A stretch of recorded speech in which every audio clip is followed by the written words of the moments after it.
Welcome students, this is the second part of my video on nationalism in India. So in the first part we have already learned about what is nationalism uh, and how the British they used to treat Indians and about Mahatma Gandhi and his various Satyagraha movement and Rowlatt Act, Jallianwala Bagh massacre, and at last we have finished with non-cooperation Khilafat movement. So,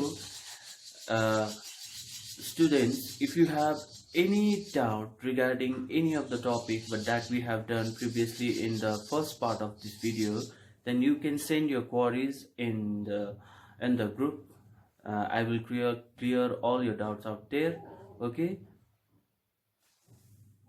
So in this part of my video, I will discuss on the topic like towards the civil disobedience movement, number 2, formation of Simon Commission, and number 3, Salt March, civil disobedience movement, and at last with the sense of collective belonging. So let's get started with our second part of the chapter nationalism of India. So due to the Chauri Chaura incident, Gandhiji, who was the follower of non-violence, had to stop the movement. Okay, and he stopped this non-cooperation Khilafat movement, and when he stopped this non-cooperation Khilafat movement, these political leaders were also tired with the mass struggle. Now these leaders they wanted to participate in the provincial election according to the Government Act of 1990. Okay, so they wanted to participate in the election and they wanted to fight against the British through that provincial council. Okay, so Shiadas and Motilal Nehru they formed Swaraj Party and they returned to the council politics to fight against the British. But there are many factors that affected the political scenario of India during that time. Okay, so those factors were number one, there was worldwide economic depression. Okay, and number two was agriculture prices began to fall during that time. Okay, and the demand and supply of these products started decreasing, and this also affected the farmers during that time, and and and they were unable to pay their revenue to the landlords or the British government. Okay, so these were the major problems during that time which affected the political scenario, and this all led to the formation of Simon Commission. Okay, so formation of Simon Commission. So British government had made one commission, and the head of the commission was Sir John Simon. So this is the reason why this commission was named as Simon Commission. So what was the Simon Commission? This commission was the official group to whom the government had given the responsibility to control and to know something. Okay, so the British had sent this commission to look after the functioning of the constitution in India and to suggest new ideas, but there was a problem.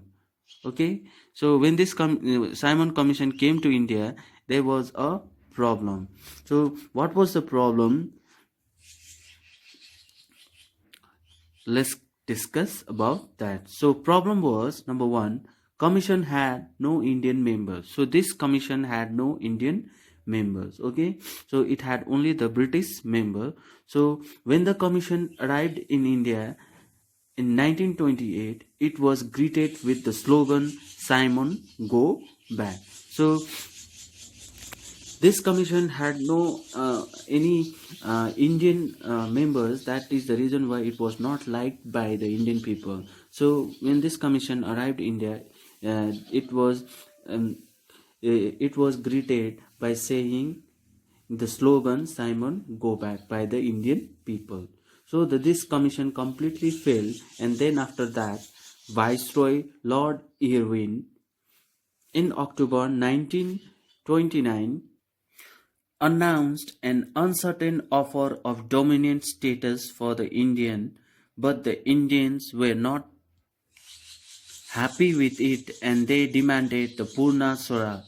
Okay, so now this Indian people were not happy with the dominant status that was offered by Lord Irwin, and now they wanted the Purna Swaraj. Purna Swaraj means complete independent. Okay, so in the presidency of Jawaharlal Nehru in the Lahore session in December 1929, they demanded Purna Swaraj, and 26 January 1930 they celebrated Independence Day and they demanded full independence. So 26 January 1930 they celebrated Independence Day and they demanded full independence or Purna Salt March and Civil Disobedience Movement. So Mahatma Gandhi found the salt was a powerful symbol that could unite a nation against the British.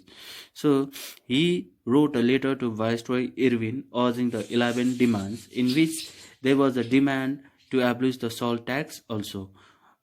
But the Lord Irwin was not ready to talk about the demand, and this was not liked by Mahatma Gandhi, and then he launched the movement, okay, and started the Salt March and Civil Disobedience Movement in 12th March 1930.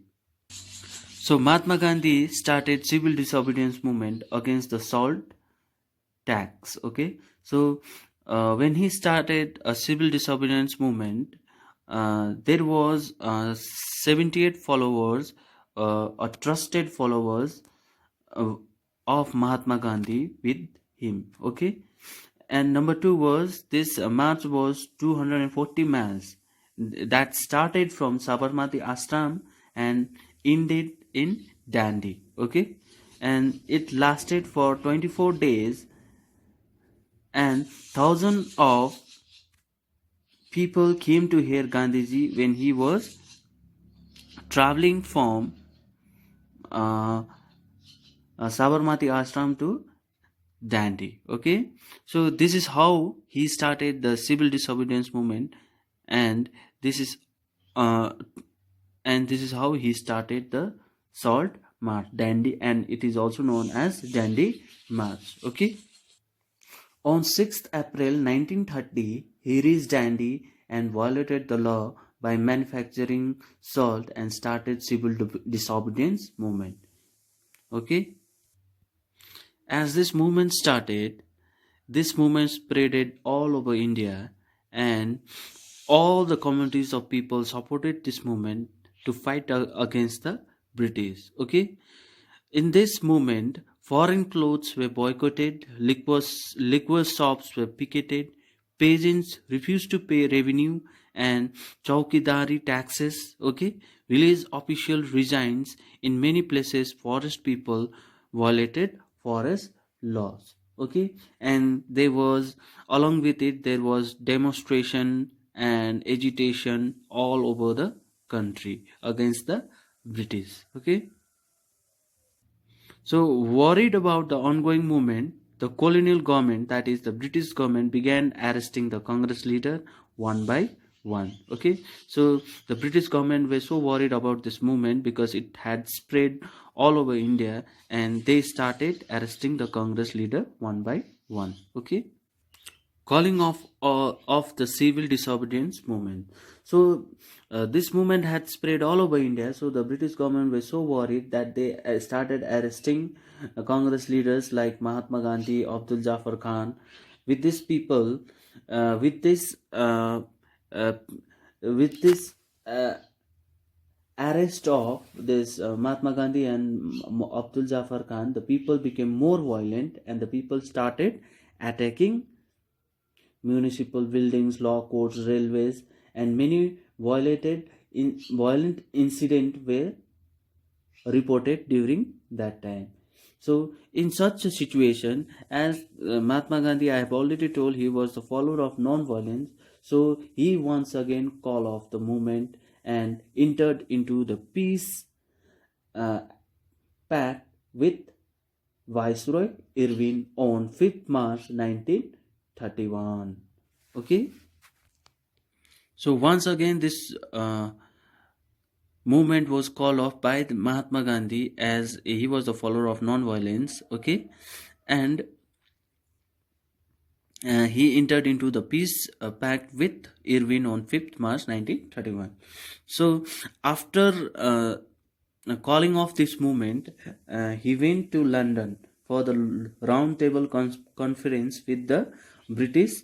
So he went there to discuss about the demands of Indians. Okay, but the discussion was of no use and he returned disappointed. And back in India, he found the Congress had declared illegal and Abdul Jafar Khan and Jawaharlal Nehru both were in jail. So Mahatma Gandhi now again relaunched the civil disobedient movement, and this movement was continued for a year and lost its momentum by the year 1934. So when he returned back from London, he saw the both Abdul Jafar Khan and Jawaharlal Nehru both were in jail. So against that, he relaunched the civil disobedience movement, but this movement was continued for a year and lost its momentum by the year 1934. Okay, different social groups and the people from different communities participated in this movement.